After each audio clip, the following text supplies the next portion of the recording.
Hey everyone, Matt Stroup here, welcoming you to another season of fantasy basketball and the 2022 ROTOWORLD Draft Show. Over the next 90 minutes or so, we have a 12-team, 9-category expert fantasy draft coming your way. Those experts will be here to draft momentarily. But first, with the basketball season almost here, I wanted to remind you can get a jump start on your draft with the ROTOWORLD Fantasy Draft Guide. Get player profiles, expert rankings, mock drafts, and more. Use code HOOPS5 at checkout and get yours for just $5. Go to NBCSportsEdge.com/EdgePlus today. Now, before this draft gets underway, let's take a look at the draft order and our participants. Leading off will be Jonas Nader from ROTOWORLD, then NBC Sports lead betting analyst Jay Croucher. Natalie Elie from the All Nat podcast is third. From ROTOWORLD, Dr. A, Steve Alexander, Kurt Helin from NBCSports.com, and Jared Johnson are 4 through 6. Then we've got Dan Titus from Yahoo, Basketball Monsters, Josh Lloyd, and Noah Rubin. Then our last 3 drafters, ROTOWORLD's Raphielle Johnson, Drew Dinkmeyer from Establish the Run, and Dan Besbris from Sports Ethos. Now, this is going to be a 9-category head-to-head league, a format a lot of fantasy managers are familiar with. Of course, that's field goal percentage, free throw percentage, points, threes, rebounds, assists, steals, blocks, and turnovers. That's the lay of the land here. Now we welcome in our first group. It's Noah Rubin, Natalie Elie, and Dr. A. Guys, I know Dr. A is hoping beyond hope that he's going to get a certain player. Fourth, I believe you are, Steve. We're not even going to say that name. Nat, do you have a player you're targeting at number 3? I don't think Jonas and Jay are listening. I think we can talk openly here. I do. Okay. Are you going to really force me to reveal it? No. I just want to know. I do.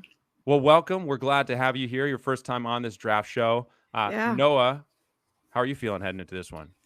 I'm excited. I like drafting in the back half a lot better because I think that there's less pressure for that first few picks. You can just kind of see who falls to you and getting. Steve, I've never seen you so focused, so determined. Your game face is on. You look ready.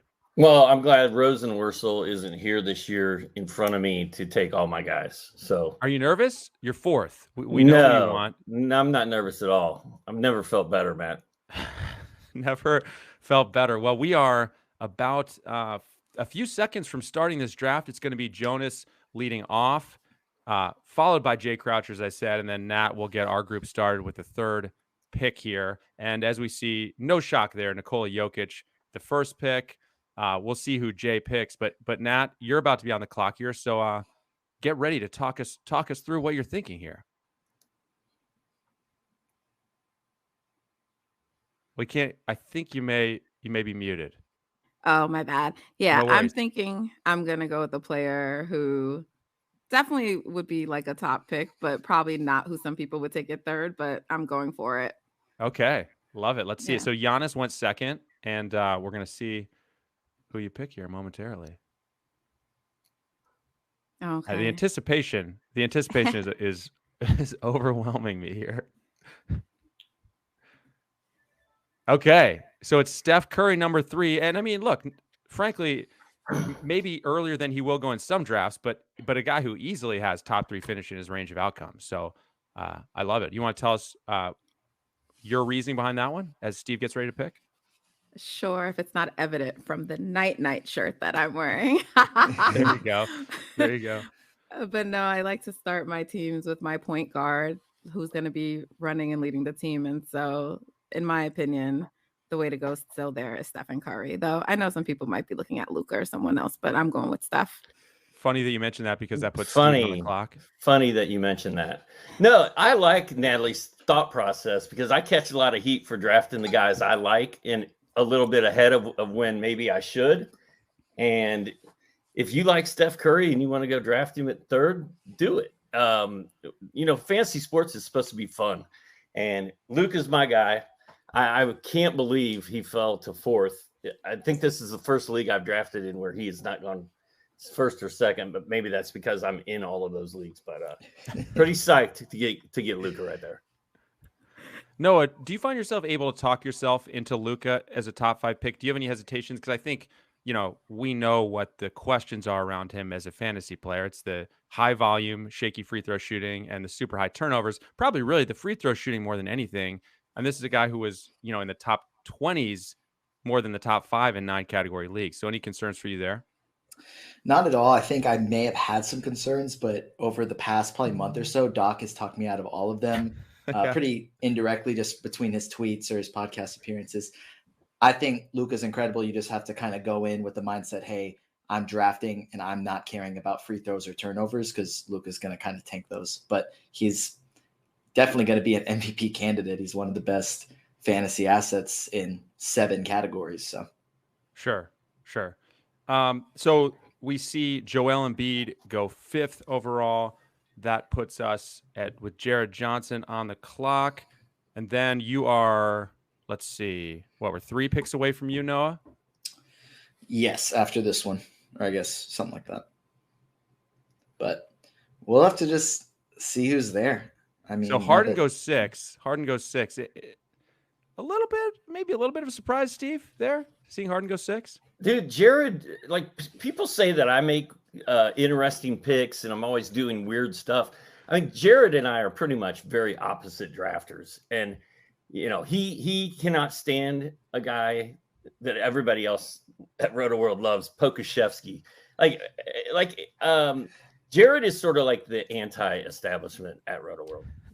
Nat, I saw you nodding when I was talking about Harden there. Are you were you surprised by that one to see him go 6th overall? I mean, he's a first round guy probably, but I just wasn't quite expecting to see him go 6th here.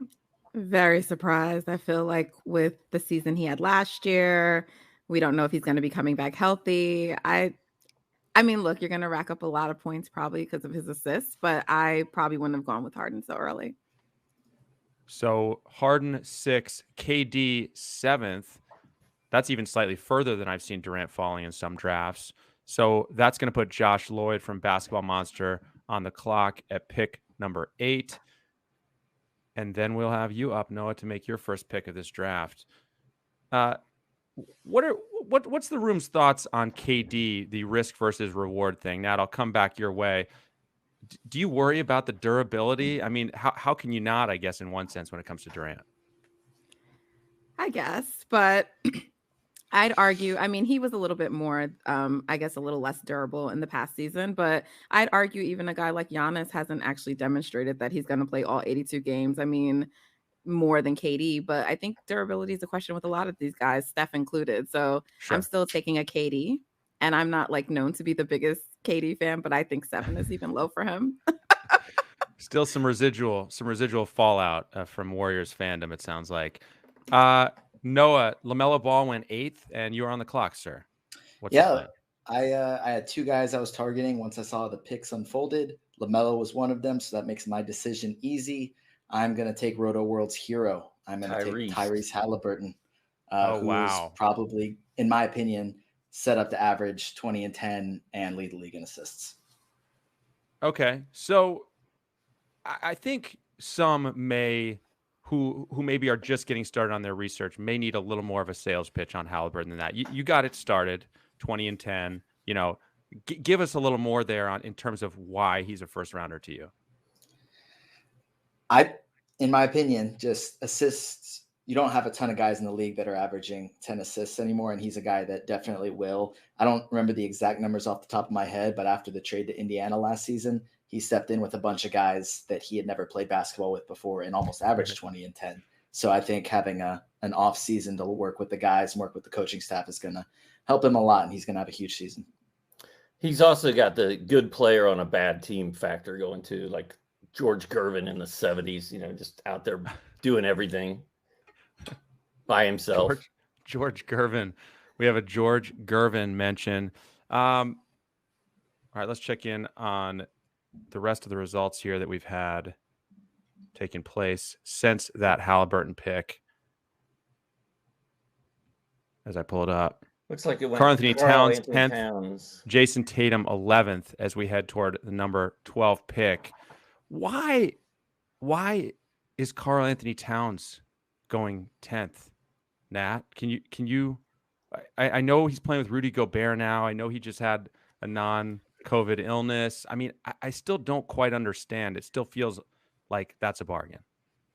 Yeah, I think if he's paired with the right players, he's a really good pick. I just think people have a thing against Cat. I don't know why that is.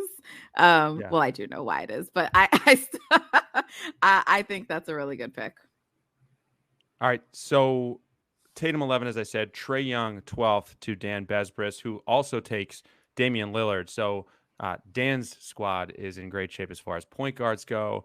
We're coming back into round 2 now. Steve, I got to say, we've talked about this a little bit this summer. Damian Lillard just seems like a first-round pick who you can get in the second round, which is always nice.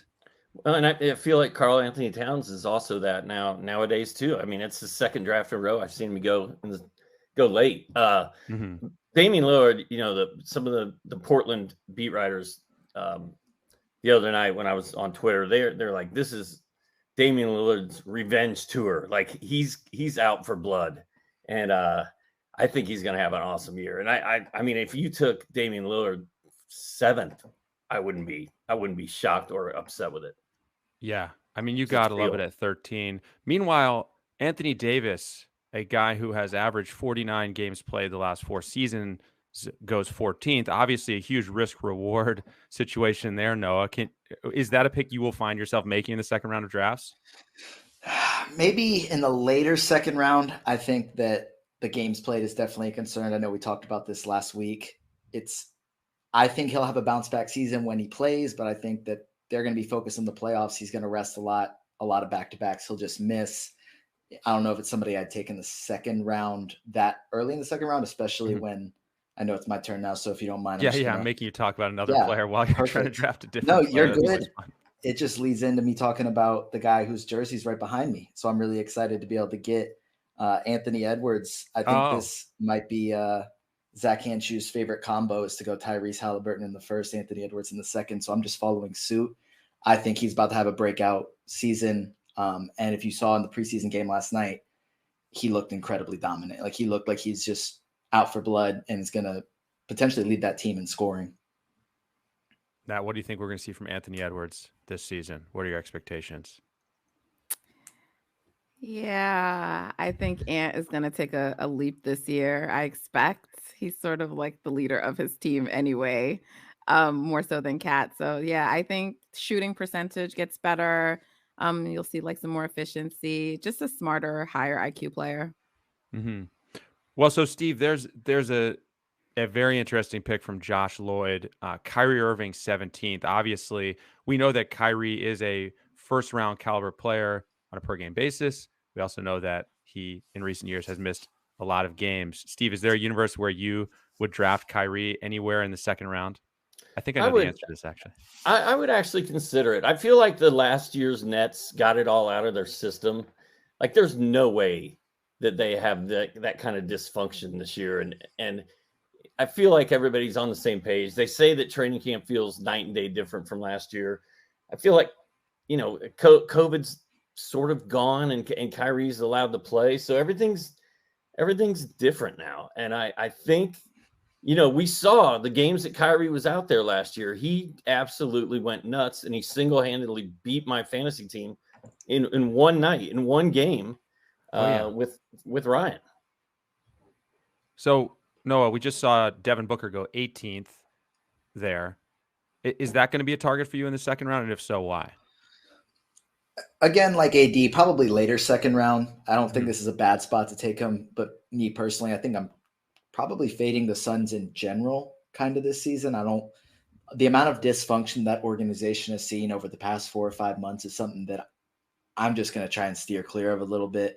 I mean, it started with DeAndre Ayton, Monty Williams in the playoffs, and even more recently, they lost the preseason game to a team that's not even in the NBA.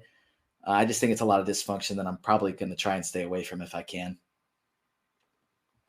So Fred VanVleet goes 19th to Jared. LeBron James goes to Kurt Helin. Maybe not a surprise. No, are you shaking your head there? Is that? I just realized LeBron fell that far. I think that's why I was kind of surprised. Yeah, that's a potentially great value. And then we've got Steve. You're on the clock. So what are you thinking here in the second round? Pick 21. I just realized that LeBron James is 47 years old and just got drafted in the second round. I can't. That one I cannot. Yeah, I'm not drafting guys over the age of 27 if I can help it. That's my whole thing. So, Matt, we talked about on the pregame show the ideal pairing for Luka. Yes, right? we did. And yes, we did. I swore up and down it was a guy that Jared loves more than I do, but it's Ja Morant, and that's who I got to go with. You have to. So Ja Morant, 21st. And of course, the reason you're saying that is, you pair another guy who I guess you could say in a fantasy league has some of the same deficiencies as, Luka does. Slightly shaky free throws and a lot of turnovers. And just two crazy good point guards. So Nat, you're now on the clock with your second pick. It's pick 22. 3 picks remaining in the second round. What's the plan here? Yeah, I know who I'm going to pick. Okay. So let me go ahead and do that now. But I'm also going to go with, I think, another maybe unsuspecting pick. Okay, I'm I like it. surprised that he's available, but I think I also know why he's available. But if he pans out, I think a great pick for me. So it's Kawhi Leonard, whose ADP on Yahoo is 26. You took him 22nd. So by no means a reach. And by the way, his teammate Paul George goes right after him. But I guess give us your sales pitch on Kawhi and why, why you're excited about him. I mean, we know the risk, obviously. He's coming back from the ACL, but give us your sales pitch. Yeah, I tend to presume players of that caliber are still going to be incredibly great players, or very good players, right? When they come back, and it's his health that's always the issue. But if he can maintain, then I like the pick. I think percentage, great, just solid all around in most categories. I mean, outside of assists, it's a solid pick for your stat categories. Yeah, and when we last saw him, he was in the middle of a playoff run where he was averaging over 30 points per game. So probably a lot left in the tank. And by the way, after Paul George, we saw Darius Garland and Evan Mobley. 2 Cavs go at the turn, followed by Bam Adebayo, 26. And that puts you back on the clock again, Nat. Round 3, our last round together, guys. What's it going to be, Nat? Oh, my gosh. By the way, the Mobley Bam. Fast. It happened fast. The Mobley Bam back-to-back killed me. Same. Oh, you better hurry. 15 seconds. Shoot. This is the perils of me making you talk. Oh my God. I'm so not ready. Oh my God. Okay. I don't know. Who's at the top of your queue right now? You got it in. Oh, Pascal Siakam. Hey, listen, as panic picks go, I absolutely love that one. I really do love that pick. I think that's a smash pick in the third round, honestly. So great panic pick, in my opinion. Smash pick. I'll tell you what, Matt, when Bam and Evan Mobley went back to back, I was like, man, I wanted one of those guys. But yeah, I'm going with Rudy Gobert, and with his big man stats and his defense paired with Luka and Ja, that seems like and the free throw percent, the free throw punt, nice it all free works. Throw punt going. It all works beautifully. It's all really coming together. It's all really coming together. The plan is coming together. I will say, Jonas taking Evan Mobley there, that's 15 picks ahead of ADP. It doesn't seem like anyone in the draft room has an issue with it. And obviously, Jonas being at the turn there had to kind of take him there. He certainly wasn't going to get him. So, I mean, sometimes when you're at the turn, you find yourself facing tough decisions, Noah. Hey, now you don't pick for 10 more minutes, just FYI. Go ahead, Noah. Yeah, you can take a breather. Mobley was in my queue. I mean, you guys know, I think Doc mentioned he's not going to take anybody that's over 28. I'm obviously not looking for anybody that's over 22. So Mobley was definitely a guy I was looking at. And I think it's a great pick. Maybe it looks like a reach, but I'm all for reaching, especially for those second-year guys that are, I think, going to take a huge jump. All right, so after Steve took Gobert 28th, we had Domantas Sabonis go 29th. Jarrett Allen went 30th. Is that 3 Cavs in the top 30? And we haven't even seen Donovan Mitchell go yet. So a major run on Cavs here. I'm gonna go around the room, guys, because we have just a few picks left before we're out of here and on to the next groups. And so I want to ask you about your teams. It's 3 rounds. We're a quarter of the way through the draft. Nat, first, how are you feeling about your squad so far? I like my squad, despite the panic pick, but I need some more shooting. Okay. So I'm gonna focus on like my guard and my big. But yeah, I like my squad. Okay, so it's Steph, it's Kawhi, it's Siakam. That's a fun top three.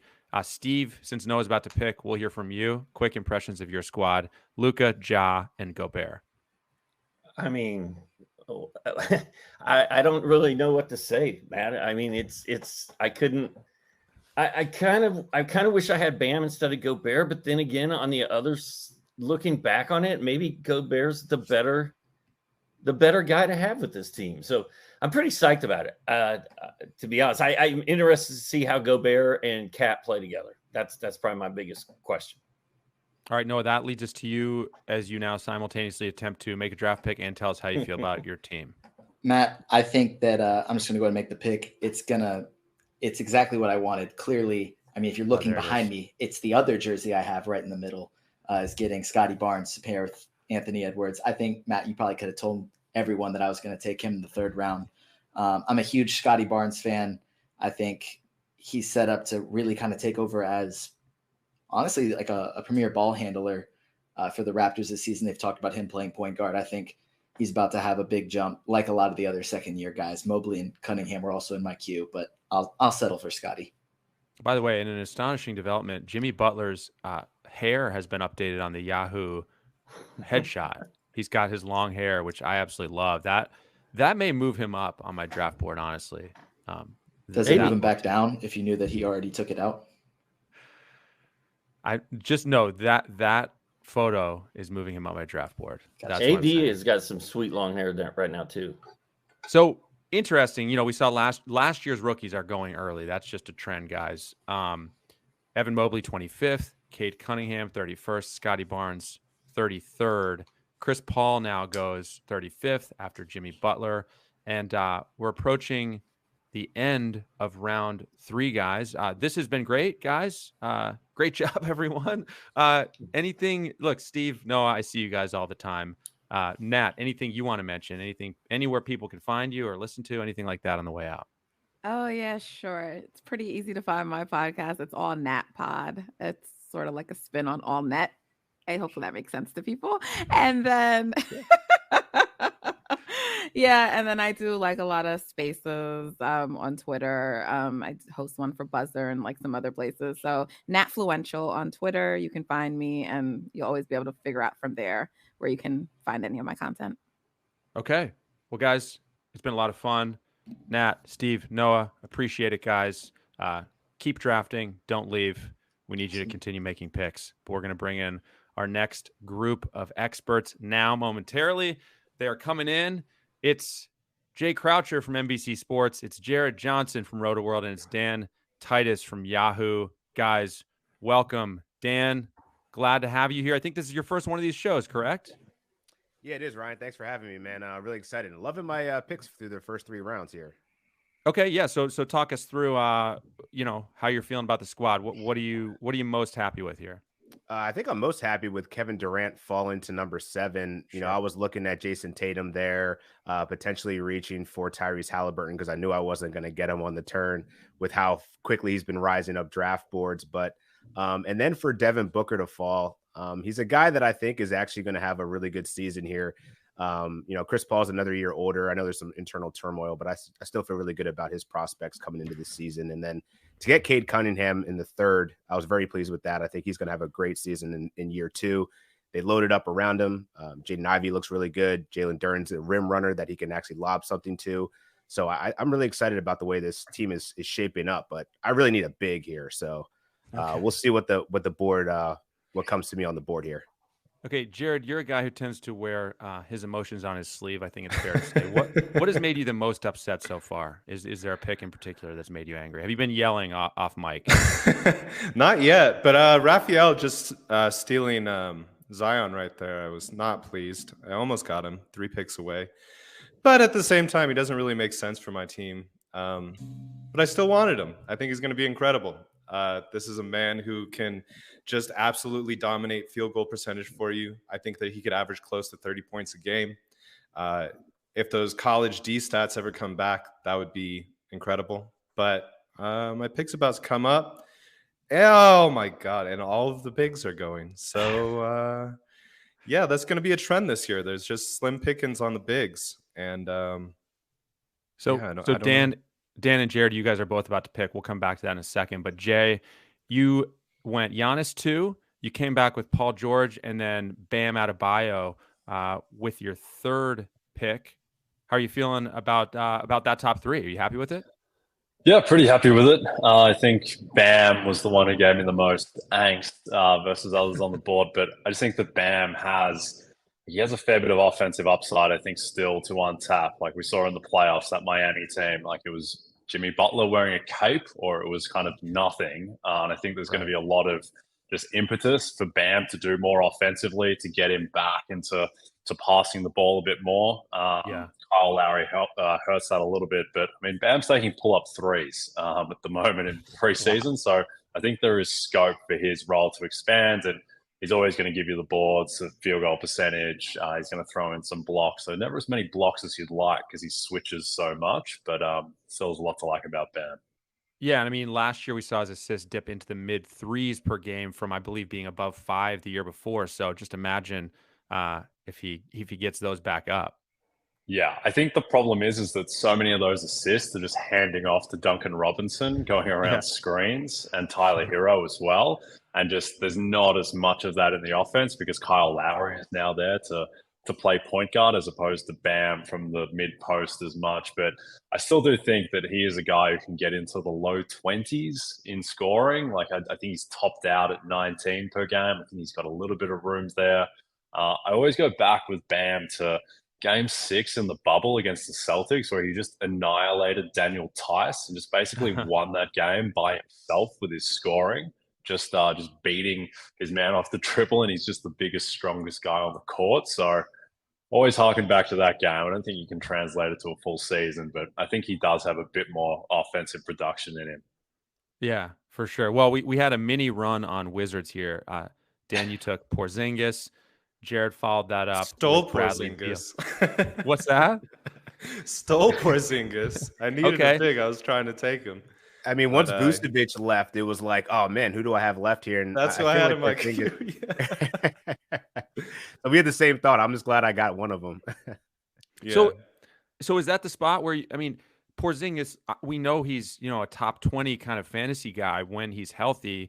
But, maybe even more so than some of the other guys we talk about who are injury risks. You're taking on even more of that. Come on. What? Jaylen Brown? Just had Jaylen Brown snub from me, just when you kind of get your mind set. So, Jay, you're about to make a couple. We'll hear from you in a second, Jay, on your picks. But, Dan, is that kind of the range for you with Porzingis where you feel like the risk-reward lines up? It really is. Porzingis on a per game basis was, second round value last season. And obviously he carries the injury risk, but for what you're getting out of a big man that can shoot threes, block shots, playing alongside, Bradley Beal, I think there's going to be a really good opportunity for him to flourish if he can actually stay healthy. And I think he looked really good for the Wizards in that role last year. So I'm excited to get him in the 5th round, but at this point, it's slim pickings for those big men. Jay, how are you at talking and drafting? You took DeAndre Ayton just now. I guess not so good. In the last group, I made Nat talk during this turn, and then she almost missed her pick. How are you feeling about talking and preparing your next pick? Is it ready? I love talking and drafting. Yeah, no, I'm ready. I've got a couple guys on the agenda. I took Ayton there. I didn't want to take Ayton there, but I do think that he has the most value. I think that Chris Paul is just going to play less than he did last year. And if you're looking for different aspects of that Phoenix offense, it kind of has to be DeAndre Ayton. And now I'm left with needing some wings, and I'm looking at people think Tyrese Maxey's going to have a big season. I just don't think next to Harden and Embiid and Tobias Harris, we're still going to want shots that Maxey really has a path to 23 a game, which is what you'd kind of want if you're looking for upside, because he's not going to give you too many other stats. So looking at Mikal Bridges, OG Anunoby, I'm just going to take DeRozan and do it through gritted teeth. It's not a very fun player to draft, DeMar DeRozan. I think that's amazing value. You're getting him at round 5, pick 50. I mean, he's essentially guaranteed to outperform that ADP. I mean, what do we think? Unless he gets an injury, which he hasn't really had throughout his career, that's an incredible pick. I almost picked him with my last one. So, Dan, I think I saw you groan there, not audibly. Did one of those picks set you off? Was one of the Jonas picks back there? You're muted, by the way. Hey, Dan, unmute yourself. Oh yeah, it was Alperen Sengun. I wanted him because I think with the type of players that I have in my roster build right now, I'm going to have a turnover problem. So I'm pretty much punting turnovers. And I think Sengun would have married really well with his blocking upside, his assists. You know, he's going to be a really dynamic big man for the Houston Rockets. So yeah, that one definitely hurt. That one hurt a lot. Every draft has someone who's going to take young players very aggressively. In this draft, that is Jonas Nader, it appears. He took Sengun, 49th ADP of 70. So we'll talk to him about that when he arrives. But we have Jared. You're back on the clock after taking Beal in round 4. So what's it going to be in round 5? Don't do it, Jared. Don't do it. I mean, I just keep getting stuck with Christian Wood, but it's like the bigs are not there. Do I want Christian Wood or do I want Nurkic? Neither, really. But neither feels great, does it? I'm trying to see what I can do here. Let's see. Round 5. I think I'm going to take a risk and see if a big comes back to me. And I think that OG is going to have a good season. I think that he might be able to finally stay healthy. He's an elite source of defensive statistics. He would look great in flashes last season. It's just a matter of him being able to stay on the court. But I like that pick. Dan, was that the guy when you said don't do it? No, that I like OG Anunoby. I did have him last year, so he was a bit frustrating at times, and I think the emergence of Scotty Barnes might certainly impact his statistics, but he's a fine player there.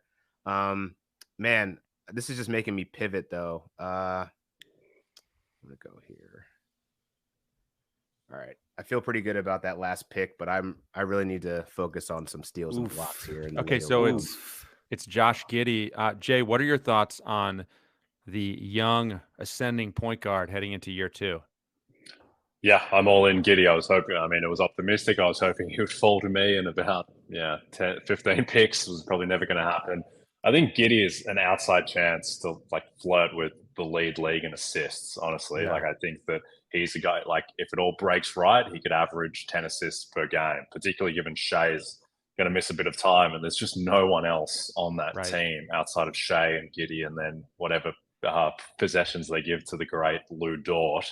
So I think that Giddey has a path to average 16, 8, and 8, pretty conceivably. And I think that he has a huge upside, and it's not going to be empty stats either. He's going to be plus 3 potentially EPM type of guy. So I think that Josh Giddey is someone to definitely invest in. Biased obviously because of my accent, but yeah, I like Josh Giddey a lot. I mean, we already saw a near triple double from him this preseason. Dan, how much do you worry about when it comes to the Thunder, that elephant in the room, which is the shutdown risk for these guys, including Giddey? Yeah, it's definitely something you always have to consider. But, as Jay pointed out, I think the injury to Shai Gilgeous-Alexander only elevates his value right now. And, this is a very long season. So, I think he's only going to build up more trade value as the season wears on. And you see these kind of crazy counting stats that he's going to accumulate over the course of the season. So, yeah, this is a guy that I'm very happy to have. And the one thing that was the knock on him last year was his shooting. And, made both of his 3-point attempts in the first preseason game. Not a lot of volume, but I think he made a concerted effort to work on that part of his game. So, I'm really excited about him heading into this season. Well, and it's not like his shooting was horrific, right? I mean, I think he was 42% or something like that as about a 14-year-old. So, I mean, there's reason for optimism there. Yeah. So we just saw after Giddey, Jalen Brunson, 56, Tyrese Maxey, 57, Mikal Bridges, who Jay had been looking at, 58, Chris Middleton, 59th, Keldon Johnson, 60th. Jay, which of those guys that last round, that last volley of 5 guys or so, are you most intrigued by? I think Keldon Johnson is interesting. It's a shame that he's injured at the moment, but I mean, He's the type of guy where you watch him up close and you just think that, I mean, he's so built, he's so strong, and he's talented and skillful. And, he is a guy who I think if he was on a slightly better team, but was still getting usage, like that he could be a most improved player candidate. But just that award just doesn't go to players on really bad teams, which the Spurs are going to be a really bad team. Yeah. So Keldon Johnson's interesting just because, he has, I don't think it's going to happen, but he has scope to average, 24 points per game in the league, just with his skill and the amount of usage he's going to get because, outside of him and Devin Vassell, like there's just really not much in San Antonio. I thought it was interesting that Keldon Johnson, who's injured, went before Devin Vassell. I think in Keldon Johnson, I think my worry is, can he do anything besides score and give you triples? His stat set's very limited, so that is really a negative in fantasy hoops. All right, so now another just massive MPJ risk reward guy. That's the guy I want to talk about next. 60-second MPJ goes to Drew.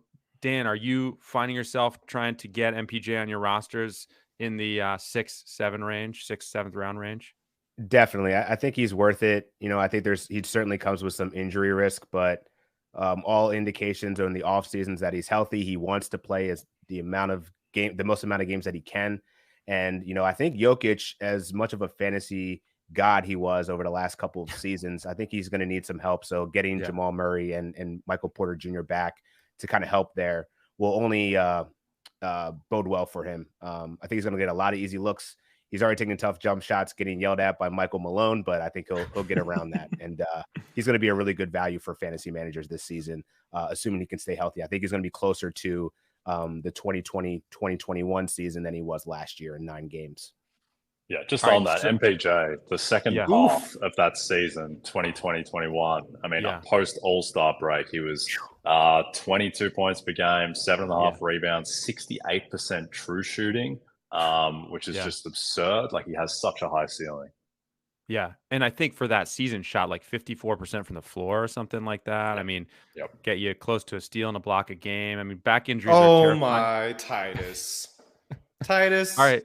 What are we doing here? I had to do it. What are we doing here, man? Come on now. I was so excited. You had me on the clock, too. I was talking. I billed Jared. Jared, thank you.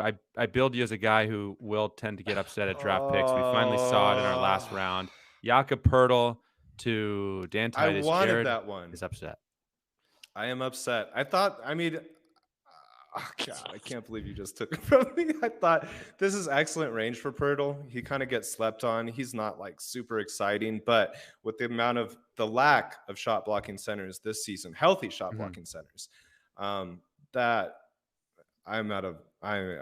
was a pickup that I wanted, good sir. So congrats. I'll go with this guy because I'm flustered. Jamal Murray bounce back season. Let's go. Okay. Quickly, guys, we're in the 6th round, which is our last round together. So before we bring in the next group at the midway point, I want to hear from all you guys quickly on 6 rounds in, halfway home, how you're feeling about the roster. Dan, we'll start with you, then we'll go to Jared. I feel like this has been a very interesting draft. So the way that's unfolded, having to wait for a big man, I didn't want to have to wait this long for Jakob Poeltl, but I feel pretty good about the team. I think I have a pretty evenly balanced roster. I definitely need to address steals and blocks towards the end of this draft, but otherwise I feel pretty good about the way this is shaping out for me. So you've got Cade Cunningham, Devin Booker, Josh Giddey, Kevin Durant, Kristaps Porzingis, and as Jared knows all too well, Jakob Poeltl. Jared, going to your roster now, which I can't find. There it is. Nope, that's not it. This is it. You are sitting on James Harden, Bradley Beal, Fred VanVleet, OG Anunoby, Jarrett Allen, and Jamal Murray. Your thoughts, sir? I'm most excited that I got Jarrett Allen because as we're seeing, as I keep saying, the bigs are an issue. So I reached for him in round 3, but I'm absolutely fine with that. He was pretty much a top 20 player all last season. I think that he can get better this year, a little bit more blocks, a little bit more rebounds, potentially more scoring to start the year with Evan Mobley on the sidelines. So I was really happy with that. I think that James Harden could be a huge bounce back player this year. He's looked to be in fantastic shape, which we haven't been able to say in previous preseasons. And I really like Fred VanVleet. He's my man. I know that you like him, Matt. He's just going to give me elite dimes, elite steals. Like, I got a lot of dimes on this team. And then sneaking Murray there in round 6, you could consider that a bit of a reach, but I am pretty bullish on him having a huge bounce back year. All right, so Jay, you've got Jordan Poole, Paul George, Giannis, DeMar DeRozan, Bam, Ayton. Quickly, your thoughts before we all say goodbye. Yeah, happy to get Jordan Poole there at the end because the team was a bit light on shooting and some kind of secondary assist type of profile. So I think Poole's going to have a monster year. I think that he is. You know what? I'm going to take 6-man candidates back to back. I'm going to go Tyler Hero as well here with this pick. Okay. We got a bonus. And I pick think that I like it. I think Jordan Poole I think he has the potential, probably not this year and with this environment, but he could be a top 10 offensive player in the NBA with the amount of skill that he has. So I think that some of that will surface this year. I think he'll win 6-man of the year and be extremely efficient in the process. All right. Jay, before we say bye to you, anything you want to promo? Where can people find you? So it's at CroucherJD on Twitter, the co-host of the Fantasy Football Happy Hour with Matthew Berry, which is on almost every day except for Saturday. So that's the main stuff going on. All right. Dan, what about you? Where can we find you? Yeah, you can find me at Dan Titus. I'll be continuing to pump out a lot of pre-draft content. So stay locked into Yahoo Sports. Make sure you play on Yahoo Sports. And yeah, you can find me there and more things to come. Playing on Yahoo Sports as we are, in fact, doing right now. Jared, we mentioned the draft guide earlier. Can you give us one piece of content to mention? Piece of content? I don't know. Tell us about the draft guide, man. Say something about the draft Jared Allen. I think he's going to have an incredible season. Bigs are going to be hard to come by this season. I think he's one of the best bigs out there. All right. Jay, Jared, Dan, thanks, guys. Been a blast having you on. We are halfway home here, 6 rounds down, 6 to go. Our third group features Josh Lloyd from Basketball Monster, Jonas Nader from ROTOWORLD, and Kurt Helin from NBC Sports. First of all, Josh, I believe, if I'm not mistaken, you're up absurdly early to join us here. Am I right? Is it an unsightly hour for you? It is currently 6:15 a.m. So, yeah, it's pretty early. That's early. I've never been awake that early in my entire life. I don't recommend it. It's not the worst, but it is dark outside, so that's never a great idea to be waking up when it's still pitch black. Okay, Jonas, we got to have you hop out, bud. Your microphone is glitching on us.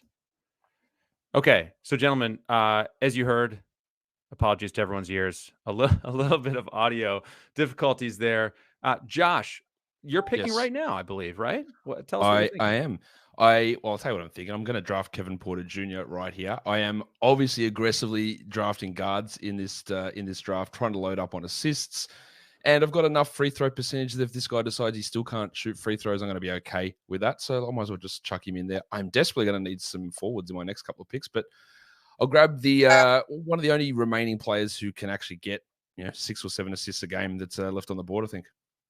All right, so you have LaMelo Ball, Kyrie Irving, Donovan Mitchell, Lauri Markkanen, Nikola Vucevic, Jalen Brunson, Kevin Porter Jr. Josh, if I think there's one player on there that I would be intrigued to hear you give a sales pitch for, that would be Lauri Markkanen. So let's hear it.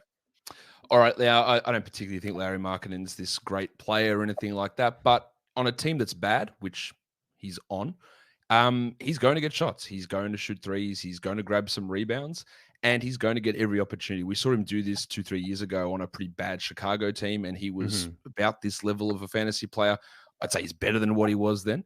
And even last year on a good Cavs team where he was sort of marginalized, rightfully so, on offense, he was still solid enough. And I just think that, get 2, 3, 4 extra shots a game. He's going to score, and he's going to do that relatively well and fit exactly what I need, a big man eligible player who puts up guard sort of stats with some points and threes and some good free throw percentage. So, Kurt, your roster currently Zach LaVine, Jalen Green, LeBron James, Joel Embiid, Domantas Sabonis, John Collins, and the rookie Paolo Banchero. I'm kind of shocked, Kurt, that you only have one LA guy so far. I got to be honest with you, first of all. I was thinking about Paul George for a bit and then talked myself out of it a few rounds ago. Okay. So right now I keep looking at this thinking, what I should get is a point guard. Maybe I should mix one of those in So I think that's got to be next for me. But I by the way, there's a couple guys. I think Banchero is going to. It's good numbers on a bad team guy, and he's going to have the ball. Like, I think he's a sneaky good pick, and we'll see who else. I got to, like I said, I got to find a point guard. Josh, where are you on Banchero as a fantasy guy this year? Are you on board? In the right spot, which I think Kurt was in the right spot with taking him there. Yeah, I think that's about the right area. I think he's going to score pretty well. I think he's out of position assists, which I don't even know if they're out of position anymore, but he's going to get pretty good assists. The problem I have a little bit with him, what you got to watch is, efficiency stuff. Like, he's not a terrible free throw shooter, but I think he's going to take a lot of them, and he might be at like 72, 73%. And he's probably going to lack a little bit in defensive stats, which keeps him away from top 50 stuff. But in this area, look, he's going to be, I would imagine, sort of a hub for this team, and that's only going to increase as the season moves forward. Quickly, I want to hear you on this as well, Josh. Gary Trent Jr. is a player I can't figure out why he's falling so far in drafts. I know there's a little bit of uncertainty about his role, but I mean, he was a top 40 guy last year, averaged almost 2 steals a game and 3 3-pointers a game. I mean, he's going to the 80s, and I think it's ADP on Yahoo is 90. Are you surprised by that? No, I'm not. Let's rephrase it. I wouldn't pick him there. I am really down on Gary Trent. I tend to look at guys who have outlier one season, massive jumps to become top 3 in a total category in the NBA. I go, oh, is that going to sustain, considering he never did it before? And he was pulling in like ridiculous amount of steals. And if he doesn't get steals, what does he do? He scores 17 points on 40% shooting with no rebounds, no assists, no blocks, doesn't get to the free throw line ever. So, like, and I hear a lot from Raptors people that at some point they're probably going to start Precious Achiuwa, and that means one guy's going to the bench, and it's Gary Trent. So I don't see him getting to last year's numbers. I don't see upside to get better from last year's numbers. I see just a ton of downside. And when you're in a situation where you're relying so heavily on generating a bunch of steals, if they don't come, what else is going on? Yeah, okay. I agree. I don't know what I think his role is just in general going to shrink this year. Like that is a team loaded with 6'4" to 6'9" switchable long guys, and he's just could be the guy that doesn't have a chair when the music stops.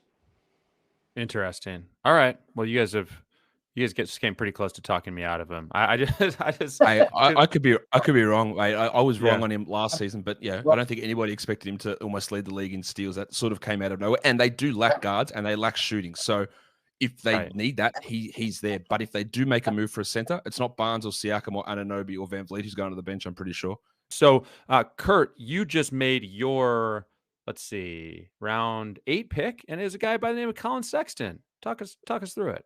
Well, not only gives me the point guard I was looking for, but like he's I think going to be closer to the guy he was a couple of years ago before Darius Garland stepped up in Cleveland, where who's getting the ball in Utah? They don't want to play Conley. Eventually, they're going to trade everybody worth mentioning, including possibly Markkanen. Like, they don't want to win a lot of games. And if you want to lose a lot of games but stay relevant, I'd like you to meet Colin Sexton. He's going to put up numbers for you, but not really win a lot of games. I think they're going to give him the ball a lot this year. Can I introduce you to my friend Colin Sexton? Here he is. He's gonna 20 plus points per game. Josh, are you on board with that logic when it comes to Sexton? Yeah, it's almost the same reason that I took Lauri Markkanen. Like, they're going to go out there, they're going to put up points, it's going to look exciting, and they're not going to lead to winning because their defense is suspect, their ball movement is suspect, but they score points, and that can sometimes be something to get people interested, and they're young enough to do it. So yeah, I'm all aboard Colin Sexton this season from a fantasy perspective. From a real life perspective, maybe not so much. Yeah, right. Exactly. If in the real world would I trade for him? Yeah, probably not. Right. The fantasy setting. Yeah, definitely a divide there. An interesting pick just went off the board a minute ago to Steve Alexander, and that's Trey Jones of the Spurs. Josh, this is a guy who was pretty good in his fill-in stints as a starter last year, around 13 points, 4.5 boards, 7.5 assists in his 11 starts last year. Do you like Trey Jones to maybe not quite hit those numbers, but provide some late-round value as a point guard after the top ones are off the board? Yeah, like, why can't he hit those numbers? Why can't he exceed those numbers? Like, there is a huge gap in this rotation. He's actually the only point guard on this team. Like, they can tell us that Josh Primo is going to be a point guard, but he's not. Yeah. He's definitely not yet. The only issue with Jones is, like, he is a putrid 3-point shooter and he never takes them. But everything else is really good. I've seen Trey Jones go even earlier than this. It's hard to find a locked-in starting point guard who might give you 7 assists a game and give you 1.2, 1.5 steals. It's totally a strong pick there, if not, going maybe around too late in some situations. Yeah, I mean, look, the 3-pointers, if there's a category that's easy to make up in fantasy these days, it's threes, right? Yep. There's just so many guys that you can find who hit 2.5 threes. They don't do anything else, but they're everywhere and they pop up all the time. Speaking of which, Buddy Hield went 98. Kurt, I got to say, by the way, we haven't mentioned it. I think you have the best team name. That Yahoo default names your teams.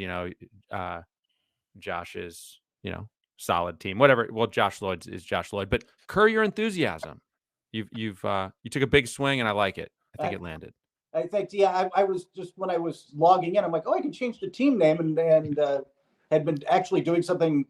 Looking at some Steve Kerr stuff and Warrior stuff, I'm like, and I'm way behind on that show and just starting to catch up. And so I'm like, hey, why not? This is my chance. So it all kind of came together in my head and I went with it. Kurt, why didn't you go with Kurt, your enthusiasm? I know. It was so close. Steve Kerr is slightly more known than me, is my guess.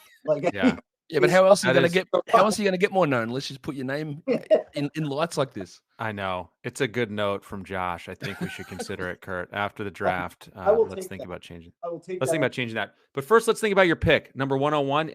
Oh, wow. Now, this one, I'm just going to come out and say I love this. You took Clint Capella 101st. I'll let you give the sales pitch, but if you don't, I will. Yeah, I would love to hear what you think. This seems a little low for a guy who just look. Obviously, Trey and DeJounte have got the ball in their hands, but he's one of those guys who just finds a way to get points. He's going to get rebounds. He just finds a way to kind of be part of it and make things happen. I was a little surprised he was still on the board at this point. Yeah. I think he's just a guy who kind of fills a lot of categories in a fantasy sense. And by the way, 5 picks after Onyeka Okongwu, and look, I love Okongwu as a player. I think Okongwu has a ton of upside. I see it, I get it, but I mean, Clint Capella is still the starter in Atlanta, and his last year kind of got derailed by, he had a PRP injection, I think, in his Achilles before the season, started super slow.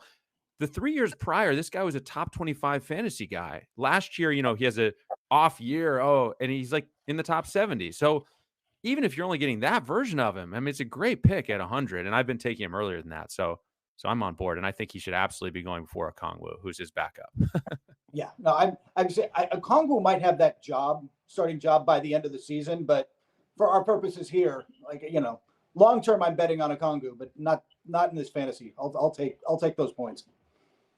Josh Lloyd, your final pick of the 9th round is your final pick. We'll all be making together. What's it going to be? All right, I'm going to make it, and you can tell me why it's. And I'm not a fan of this guy, but why is Julius Randle still here at pick 104? Yeah, it's good. Yeah. I know he's frustrating. I know he's one of the most, actually probably a top 3 worst player for me to watch in the NBA. I just hate how he plays. What are we doing here? We're at 103 and Hawks backup centers are going. Oh, sorry, Jonas. I know you're not here to defend us with your bad microphone or defend yourself. What's going on? Why is Julius Randle still around?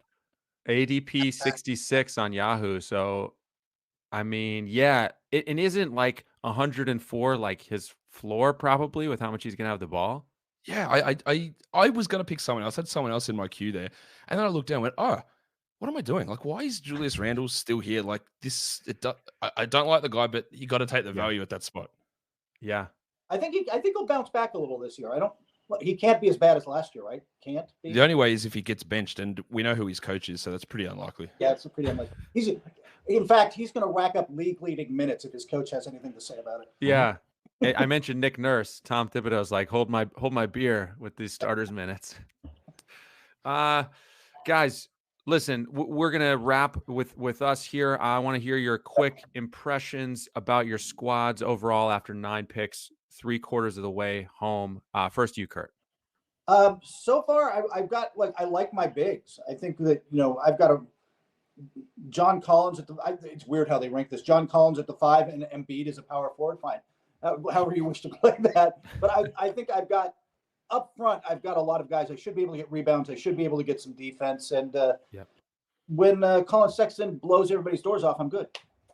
Kurt, you can flip-flop Collins and Embiid's positions at the same time that you're changing your team name to Kurt Your Enthusiasm. Okay. So you can multitask there. Josh, quickly, your final impressions on your squad. I'm pretty happy with how I was able to build it. Like I started with LaMelo, so I was like, all right, let's really try and build up some assists and some small ball type of guys. And most of the guys that I wanted fell to me with a couple of little surprises, like Julius Randle there. I had a PJ Washington pick in there as well, who is, I think, set for a pretty big bump in minutes with Miles Bridges unlikely to be there. I'm happy with how it worked out. I think my team looks relatively strong. Josh, anything you want to mention? Where can we find you before we get out of here? Just search Josh Lloyd or Locked On Fantasy Basketball. And of course, at basketballmonster.com, you can find me in all of those places. Easy to find. Awesome. And Kurt, how about you? Pretty easy to find too. It's at Basketball Talk on Twitter and NBC Sports NBA page. I will be there when. By the way, if you want some fun, I'm having really good conversations every week now with Corey Robinson, the former Notre Dame wide receiver, but also David's kid. Grew up around basketball, knows it really well. We're having some fun videos. So. David Robinson, maybe you've heard of him. Guys, this was fun. Enjoyed it.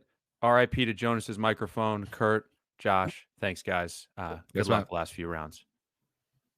All right, our final group is coming in here to draft the final 3 rounds. It's Raphielle Johnson from ROTOWORLD. It's Dan Besbris from Sports Ethos. And Drew Dinkmeyer from Established to Run is back with us. I believe he missed last year. So, Drew, great to have you back, first of all. And how has the old draft been going for you so far? It's been going all right. I'm taking a lot of injury risk that I wasn't super excited about taking, but kind of just picking off value where it falls and hope the guys stay healthy. But it is what it is. So it's your roster top to bottom so far: Chris Paul, Desmond Bain, D'Angelo Russell, Jason Tatum, injury risk, Anthony Davis, Chris Middleton, Robert Williams, Michael Porter Jr., Isaiah Hartenstein, Monty Morris. Dan Besbris, welcome back. I think you may actually, for those watching on video, you may actually be putting picks from this draft on that draft board behind you while the draft is happening. This is today's draft, right? Behind you? Oh yeah, there's definitely no codes heading in this thing. Like, I definitely didn't do the Charlie Day board behind me on anything. It's from 2020, but otherwise you see my bedroom. So I think this is better. There you go. So Dan, how are you feeling about your squad so far? Trey Young, Drew Holiday, Damian Lillard, Keldon Johnson, Franz Wagner, RJ Barrett, Isaiah Jackson, Terry Rozier, Gary Trent Jr., Marcus Smart. We've been talking about your players a lot recently, actually. I went completely un-Dan in almost every way in this draft. I started small, and then I just leaned into it. I actually drafted my first center here in the 10th round, so it ended up being like a punt center build. And I figured I had enough free throw percent to cover up RJ Barrett, so I went for the scoring late. I got a couple things here I need to fill out these last few flyer picks. We'll see how those go. I think Josh took Julius Randle. He was going to be my low free throw percent big who gets assists right before it got back to me there. But this is a very weird team. I have no idea how this is going to work out. It's not how I would draft in Roto, but we're leaning into a very small build. I like it. Raph, your roster top to bottom: DeJounte Murray, Mikal Bridges, Klay Thompson, Jimmy Butler and his spectacular updated headshot, Karl Anthony Towns, Zion Williamson, Jonas Valanciunas, Keegan Murray, Tobias Harris, Mitchell Robinson. Regrets, victory laps. Where are you with the team, Raph? I'm pretty much punting 3-pointers at this stage. I know I have Klay, Tobias, and Keegan Murray I think can be solid as well. But I think between the 3-pointers and the need for another point guard, I'm kind of scraping the bottom of the barrel here these last couple rounds. But I feel pretty good about the bigs. Mitchell's going to help with field goal percentage. You got Towns, obviously. And I think Zion Williamson is going to have a huge year. He's a guy that I was targeting. I was hoping these guys wouldn't take him before I came back on the board in round 4, and thankfully they did not do that. Drew, are you on board with the Zion renaissance this year? I feel like I'm the Zion pessimist amongst all the people that I talk to in the fantasy space. I will say 4th round is totally reasonable. But sometimes he gets into the 2nd, 3rd round. And at that point, I just feel like the health risk outweighs the potential upside on Zion. But 4th round, I mean, he was right there for me. I have him as the 40th ranked player overall. So I think I'm a little bit lower than the field on him. We have Desmond Bain in the top 30. So it was a tough choice for me, but I think Zion, when he wins that, is going to make me look really stupid, but I think Bain wins that like 75% of the time. All right. So I want to talk, we're in the late rounds here. So let's talk late round guys. Drew, sticking with you for a second. I know, Raph, you like this guy as well. Monte Morris. Not to say you have to go overboard with the Monte Morris sales pitch, but tell us about the appeal of him as a late round guy to you. Especially in 9-cat leagues, he just, the count of assist to turnover ratio is maybe the best nickname that has ever graced the fantasy basketball landscape. And he just really fit well. It's tough to get point guards and assists late. I really don't think there's a lot of competition there. In summer league, and I don't think he's really a true point guard. Monte Morris just earns the affection of coaches with the way he plays. Yeah. So I think he's going to stick to the starting role that he had basically last year in Denver with a Washington team that allows a little bit more ball handling from the guards. I mean, Monte was really the secondary playmaker for Denver last year with Jokic. So I really thought he was, great value in the 10th round.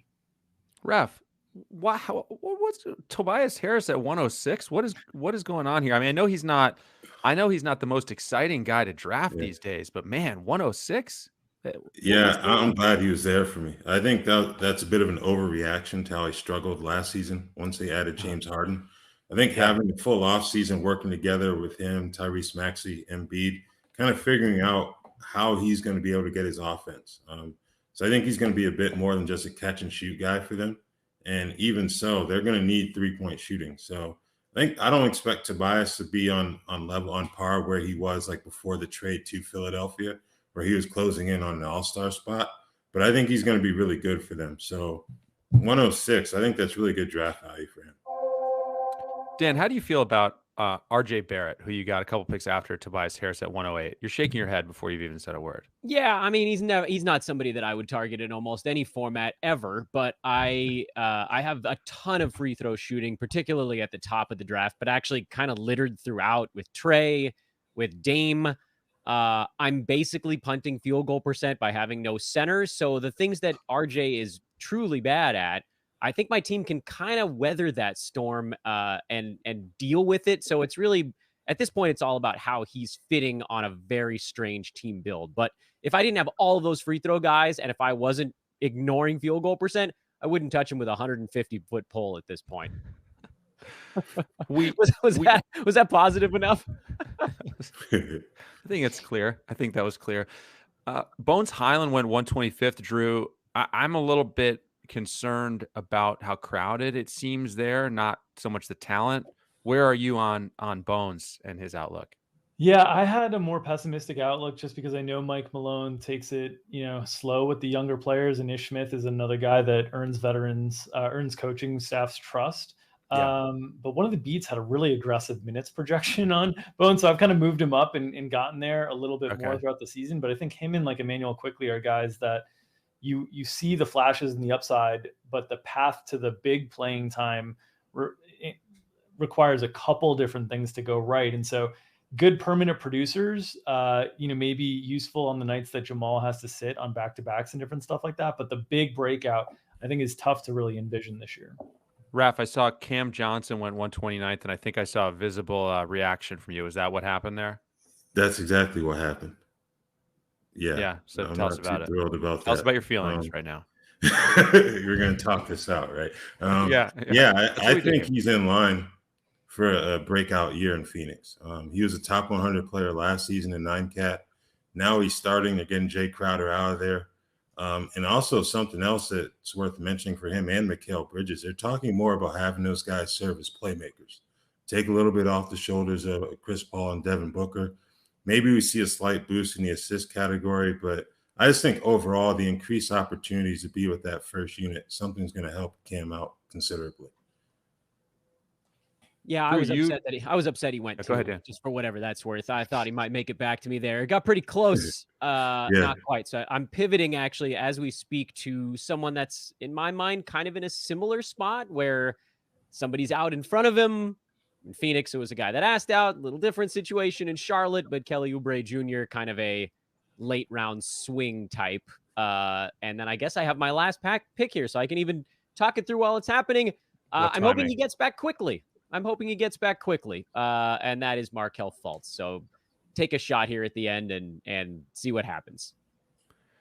Drew, you are now on the clock. You just took Benedict or Ben Mathurin. I'm not sure which one we're calling him. Let's go with Benedict because that's what Yahoo has gone with. So tell us about your feelings on that pick and your pick you're about to make right now. Yeah, I'm shooting for pure upside at the end of the draft at this point. So, I just took Lou Dort to close things out. The hope here is potential strong start to the season with SGA sidelines. So it can get me some short-term production because I do have some holes to fill early in the season. It's unclear if Chris Middleton will be available in the first week of the season. Robert Williams is not going to be available for a while. So just kind of trying to bake in some upside with SGA likely missing early time in the season. And then, Benny Mathurin is just a shot on upside on a rookie that has a clear path to a lot of playing time and little competition in an Indiana team that, should be in the Victor Wembanyama tank fest this year.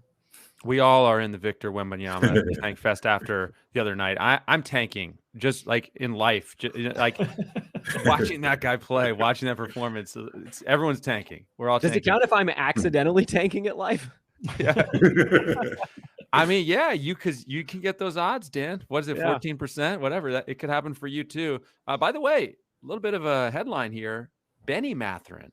You threw that one in there, Drew. So maybe it's not Benedict or Ben. Maybe it's. I mean, I'm just going with Benny. I don't know if he prefers Benedict or Ben, but I'm just rolling with it because he's a part of the team now. He's a part of the family. So I like it. With the nickname with Benny, splitting the difference. I like it a lot. Raph, you took James Wiseman there to close out your draft. Your thoughts? Yeah, these guys are talking about taking a swing at the end of the draft. I think James Wiseman is the epitome of that.